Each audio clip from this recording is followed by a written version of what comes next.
తాకట్టులో ఉన్న మీ బంగారం ఈ రోజు ఎంత ధర చేస్తుందో కొమ్మూరి గోల్డ్ వాళ్ళకి కాల్ చేస్తే ఫ్రీ గోల్డ్ కాస్ట్ చెక్ చేసి చెప్తారు. నమస్కారం అండి, సుమన్ టీవీకి స్వాగతం. నేను గీతాంజలి. ప్రస్తుతం మనతో పాటు ఉన్నారు గురువర్యులు, దివ్య విశ్వశక్తి పరివార వ్యవస్థాపకులు ఓం స్వరూప్ గురూజీ. వారితో మాట్లాడదాం. గురుగారు నమస్కారం.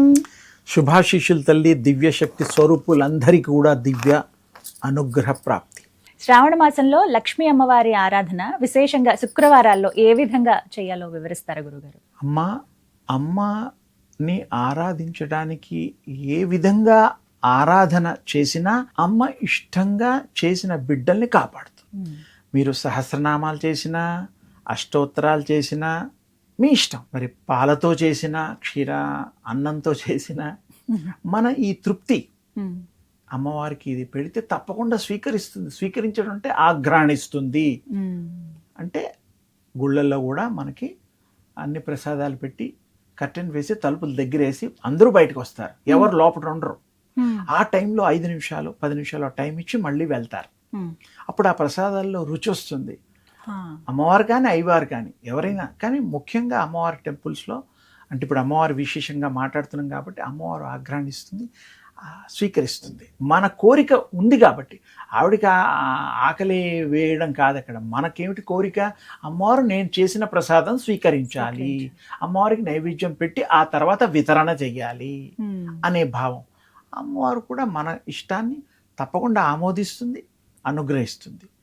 అమ్మవారు మరి మన పిల్లల కోసమే ఆ తల్లి విశేషంగా కృప చేస్తుంది కాబట్టి ఈ ఆఘ్రాణించడం అనేటువంటిది మన అన్ని టెంపుల్స్లో కూడా ఇది కామన్ పెడతారు. అవును, అది కొత్త విషయం కాదు. కానీ ఆ దేవుడు తీసుకునే విషయం ఇప్పుడు కొంచెం కొత్తగా మాట్లాడుకుంటున్నాం. ఆగ్రహణం అనే పద్ధతి ఒకటి ఉన్నది, ఆ విధంగా వారు స్వీకరిస్తారు. ఇంకా కొంచెం విశేషంగా పాత తరాలకి ఒక 200-300 ఏళ్ళకి ఇంకా కొంచెం వెనక్కి వెళ్తే మరి పెట్టినవి తీసుకున్నట్టుగా కూడా ఆధారాలు, కొంత తగ్గుతూ చేతులు ఇలా వేళ్ళు కూడా ఉండడం, ఇలా ఇలా తీసినట్టుగా కూడా ఉండడం కూడా జరిగేది. అమ్మ దయ ఎలా ఉంటే అలా. మీరు తిన్నడు మన కాళహస్తి మహత్యంలో కూడా శివయ్యకి దండం పెట్టుకుని వేటకెళ్ళి తీసుకొచ్చి ఒకటి అతను తిని ఒకటి స్వామికి ఇస్తే స్వామి స్వీకరించినట్టుగా మరి అందరం నమ్ముతున్నాం, వింటున్నాం. హరికథలు ఇలాంటివి భాగవతాల్లో కూడా మనం చెప్పబడింది. అంటే చెప్పడం మరి అది జరిగినప్పుడు ఇవి జరగకపోవడం అంటూ ఉండదు. అలాగే కాళిదాసుడు ఆ టైం ఇంకా వెనక్కి వెళ్తే చాలా ఉన్నాయి. భగవంతుడు ప్రత్యక్షమయ్యి మీరు ఇచ్చేది కూడా డైరెక్ట్గా తీసుకోవడం ఒక పద్ధతిలో మనందరికీ నిత్య జీవితంలో తేలిగ్గా అర్థమయ్యేది ఆర్ఘ్యం ఇవ్వడం ఉదయం పూట. అది ఇచ్చినప్పుడు ఆ సూర్య భగవానుడు స్వీకరిస్తున్నాడు. వీరు ఫీల్ అవుతారు. అంత పవిత్రంగా వారి ఆ జలాన్ని గనక చేయగలిగినప్పుడు తప్పకుండా వారు స్వీకరిస్తారు. ఇందులో సందేహం లేదు. ఇది ఇంకా నడుస్తోంది. ఈ రోజు కూడా మనం ఇస్తున్నాం. ఇన్ని యుగాల నుంచి కూడా, ఇన్ని తరాల నుంచి కూడా ఇలా చక్కగా ఇలా చెయ్యొచ్చు. ఇప్పుడు ఎక్కువ సమయం లేదండి, అన్ని దండం పెట్టుకోండి. కానీ దండం పెట్టుకున్నప్పుడు ఒక్క నిమిషం 60 సెకండ్లు ఆ విగ్రహం ఆ ప్రింట్ మైండ్లో తలుచుకొని ఆ నిమిషం ఏ థాట్ లేకుండా ట్రై చేయండి. మదర్ మీతోనే ఉంటారు. అమ్మవారు కుంకుమ పూజలు ఎంత విశేషం? కుంకుమ పూజలు ఇలా ఈ గోముఖంగా ఇలా చేస్తూ ఉంటాం. అది కూడా చక్కగా శ్రేష్టము. ఏ పూజలు చేసినా ఏంటంటే ఏకాగ్రతే. అమ్మవారికి కుంకుమ పూజ చేసాము, ఓకే. లక్షపత్రి పూజలు ఉంటాయి, పుష్పాలతో చేస్తాము, రకరకాల వస్తువులతో చేస్తూ ఉంటాం. అవన్నీ కూడా ఏంటంటే టైము అమ్మవారి దగ్గర గడపడం కోసం.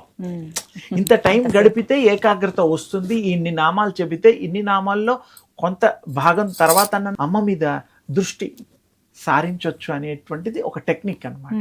చదవడం వల్ల కూడా మంచి అవి యొక్క నామాలే కాబట్టి తప్పకుండా వాటి వల్ల కూడా ఫలితం ఉంటుంది. ఫలితం లేకుండా పూర్వీకులు ఎవరూ చేయలేదు. అవన్నీ చాలా గొప్ప శక్తివంతమైనటువంటి బీజాక్షరాలతో ఉండేటువంటివే మాటలే కానీ ఇవే కానీ అర్చన ఇవన్నీ కూడాను చాలా విశేషం. ఎంత ఎక్కువ టైంగా అమ్మవారిని మనం చూసుకుంటే అంత లీనత్వం పొందడానికి ఇది ఒక అవకాశం. ఇప్పుడు టైం లేదు కాబట్టి కనీసం ఫోటో చూసుకొని ఆ ఒక్క నిమిషం అన్న ప్రింట్ మైండ్లో హృదయంలో పెట్టుకుంటే రిపీట్ చేయగానే మనుషులు ఎలా గుర్తొస్తారో అమ్మవారు అలా గుర్తు రావాలి. అది చేసుకుంటే మిమ్మల్ని అమ్మవారు నీడలలా వెన్నంటి కాపాడుతుంది. సందేహమే లేదు ఇందులో.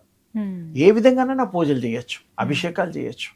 ప్రతిదీ కూడా దైవ ఆరాధనలోనే భాగం కాబట్టి ఆ మంచి టైంని మీరు ఆ దేవుడితో స్పెండ్ చేయడం లాంటిది కాబట్టి తప్పకుండా వారు మిమ్మల్ని మీ యొక్క స్వచ్ఛత మెయిన్, ఇక్కడ ప్యూరిటీ మెయిన్. ఎంత ప్యూర్గా ఉంటే అంత తొందరగా అమ్మవారి కృప కలుగుతుంది, అయ్యవారి కృప కలుగుతుంది. ఇది తథ్యము, సత్యము. చాలా చక్కగా చెప్పారు గురుగారు. శుభం ధన్యవాదాలు. తల్లి.